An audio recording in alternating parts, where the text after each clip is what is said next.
হযরত নূহ আলাইহিস সালাম যখন আল্লাহর দ্বীন প্রচার করলেন, মানুষকে দ্বীনের দাওয়াত দিলেন, তখন তাকে মানুষ মারতে মারতে গলায় রশি দিয়ে হিঁড়ছে, তার জান অচেতন করে আলাইত। তো হযরত নূহ নবী সাল্লাল্লাহু আলাইহি সাল্লামের স্ত্রী ছিলেন, তাকে মানেন নাই, বিশ্বাস করেন নাই। উনি বলতেন যে তোমরা তাকে এমনটা করে মাইরো না, সে পাগল, পাগলে না কি কয়, ছাগলে না খায় কি, এইভাবে তাকে তিরিকার দিয়ে কথা বলতেন। তো হযরত নূহ আলাইহিস সালাম যখন দেখলেন যে আমার দ্বারা সম্ভব না, এই জাতিকে আল্লাহর পথে আনা যাইতেছে না। নূহ আলাইহিস সালামের মাত্র ৮০ জন পুরুষ ছিল উম্মত, ৮০ জন নারী ছিল উম্মত। এই ১৬০ জন উম্মত ছিল তার, আর সবাই কাফের ছিল। নূহ আলাইহিস সালামের প্রতি কেউ ঈমান আনে নাই। তো নূহ আলাইহিস সালাম আল্লাহর কাছে ফরিয়াদ করলেন যে আল্লাহ পাক রব্বুল আলামিন, আমি আর পারতাছি না, তুমি এই জাতিকে ধ্বংস করে দাও। তখন আল্লাহ পাক রব্বুল আলামিন হযরত জিবরাইল আলাইহিস সালামের মধ্যে একটা গাছের বীজ পাঠাইলেন। তখন বললেন যে তুমি এই বীজটা রোপণ করো। তখন হযরত নূহ আলাইহিস সালাম ওই বীজটা রোপণ করলেন।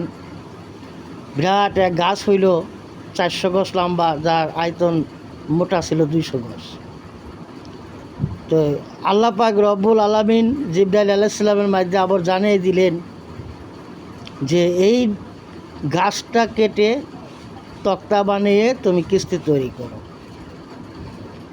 তখন নূহ আলাইহিস সালাম কীভাবে কিস্তি তৈরি করবে, তখন জিবরাইল আলাইহিস সালাম কিস্তির কাজ তিনি তৈরি করে দিলেন।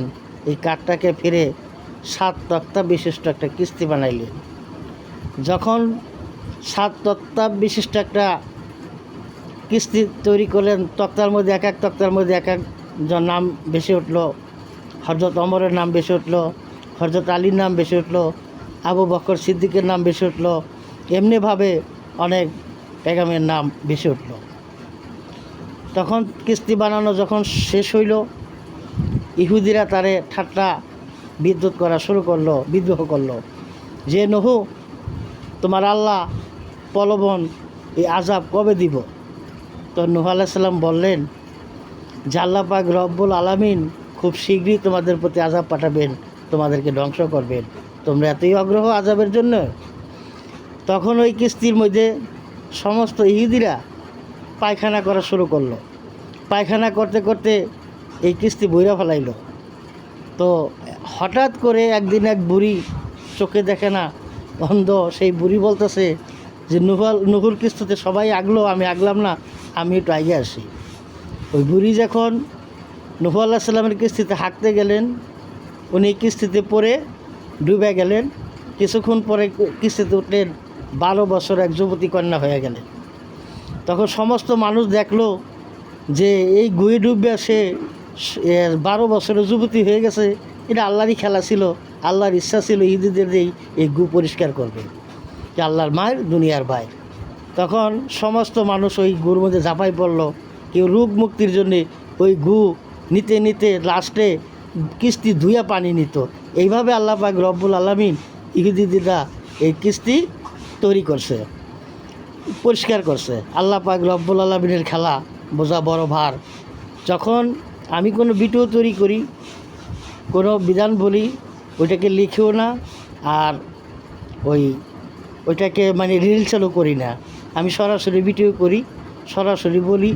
এর মধ্যে ভুল ত্রুটি কিছু থাকলে মুমিনী বান্দাগণ বুঝে নেবেন।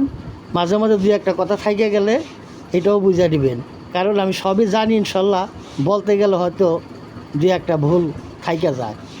ওই জন্যে কি খারাপ মনস্থ করবেন না। আমার ভিডিওটা বেশি বেশি লাইক, সাপোর্ট করবেন, শেয়ার করবেন, ফলো করবেন। আর পরবর্তী কাহিনী নিয়ে পরবর্তী ভিডিওতে আসতেছি। ধন্যবাদ সবাইকে।